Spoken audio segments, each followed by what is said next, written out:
వరుసగా 2 రోజుల పాటు శ్రీశైలంలో గందరగోళం నెలకొంది. అయితే దానికి సంబంధించిన వార్తలు మాత్రమే కరువైనయి. పేపర్లలో కానీ టీవీల్లో కానీ సాక్షి మాత్రమే రాసుకొచ్చుకుంది వాళ్ళు. ఈనాడు కానీ జ్యోతి కానీ మరి అక్కడ సిటీ ఎడిషన్స్లో ఏమైనా రాసినాయేమో తెలియదు. ఓవరాల్గా దీని మీద జగన్మోహన్ రెడ్డి ఘాటుగా స్పందించారు.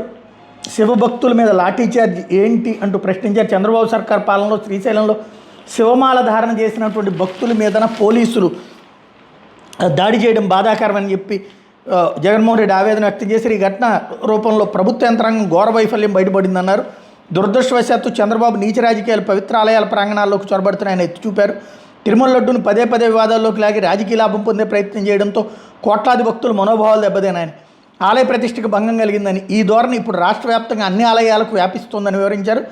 శ్రీశైలంలో భక్తులు తీవ్ర ఇబ్బందులు పడి చివరికి పోలీసుల చేతుల్లో లాఠీ దెబ్బలు తిన్నప్పటికీ సనాతన ధర్మం గురించి మాట్లాడే చంద్రబాబు నాయుడు, పవన్ కళ్యాణ్ మౌనం వహిస్తే బాధ్యత ఎవరు తీసుకుంటారంటూ ప్రజలు ప్రశ్నిస్తున్నారని ఎక్స్లో తన ఖాతాలో జగన్మోహన్ రెడ్డి మంగళవారం పోస్ట్ చేశారు.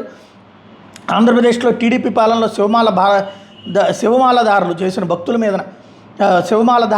భక్తుల మీద పోలీసులు విచక్షణారహితంగా లాఠీచార్జ్ చేయడం బాధాకరం. చంద్రబాబు నాయుడు గారి నేతృత్వంలోని టీడీపీ కూటమి ప్రభుత్వంలో ఆలయాలకు వెళ్లే భక్తులు భయకంపితులవుతున్నారు. ఒకప్పుడు భక్తితో నమ్మకంతో తీర్థయాత్రలు చేసిన భక్తులు ఇప్పుడు ఆందోళనతో అనిశ్చితితో ఆలయాలకు వస్తున్నటువంటి పరిస్థితి ఎంత దారుణంగా ఉందో అర్థం చేసుకోవచ్చు. చంద్రబాబు గారి పాలనలో చోటు చేసుకున్న వరుస ఘటనలు, వైఫల్యాలు అత్యంత బాధ కలిగిస్తున్నాయి. నివారించదగిన ఘటనలు అయినప్పటికీ ప్రభుత్వం విఫలం కావడం వ్యవస్థల మీద భక్తులకున్న విశ్వాసాన్ని సన్నగిల్లోలా చేస్తుంది. ఇంత జరిగిన టీడీపీ ప్రభుత్వం స్పందిస్తున్న తీరు దారుణంగా ఉంది. కేవలం ప్రచార విన్యాసాలు, ఘటన తర్వాత జరిగే రొటీన్ సమీక్షలకే ప్రభుత్వం పరిమితం అవుతోంది. జవాబుదారీతనం, బాధ్యత అన్నవి ఈ ప్రభుత్వంలో ఎక్కడా కనిపించడం లేదు. శ్రీశైలం ఆలయంలో శివమాల ధారణ చేసిన భక్తుల మీద పోలీసులు లాఠీచార్జ్ రూపంలో ప్రభుత్వ యంత్రాంగంలో ఘోరమైన వైఫల్యం బయటపడింది. సంవత్సరాలుగా మహాశివరాత్రి సమయంలో పాదయాత్రగా శ్రీశైలం వెళ్లే భక్తులకి ఇస్తున్న సమయాన్ని 7 రోజులు కుదించారు. దీనివల్ల పెద్ద సంఖ్యలో భక్తులు వస్తారని అధికారులకు ముందే తెలిసినా సరైన ఏర్పాటు చేయలేదు. తాగునీరు, క్యూల నిర్వహణ, వైద్య సదుపాయాలు అన్నీ లోపించాయి. తమ పిల్లా పాపలతో ఆలయానికి వచ్చిన కుటుంబాలు గంటల తరబడి దారుణమైన పరిస్థితుల్లో వేచి చూడాల్సి వచ్చింది. ప్రభుత్వ వైఫల్యాలను నిలదీస్తూ ముఖ్యమంత్రి చంద్రబాబు నాయుడు, ఉప ముఖ్యమంత్రి పవన్ కళ్యాణ్లకి వ్యతిరేకంగా భక్తులు నినాదాలు చేశారు.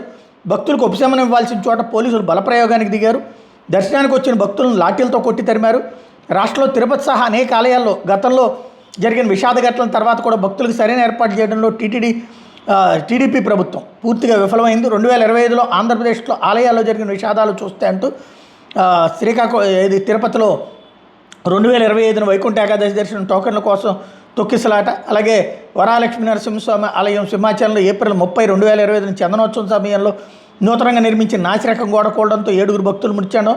శ్రీకాకుళం జిల్లా కాశీబుగ్గలోని వెంకటేశ్వర స్వామి ఆలయంలో నవంబర్ 1, 2025 కార్తీక ఏకాదశి సందర్భంగా జరిగిన తొక్కిసలాటలో 9 మంది భక్తులు మృతి చెందారు.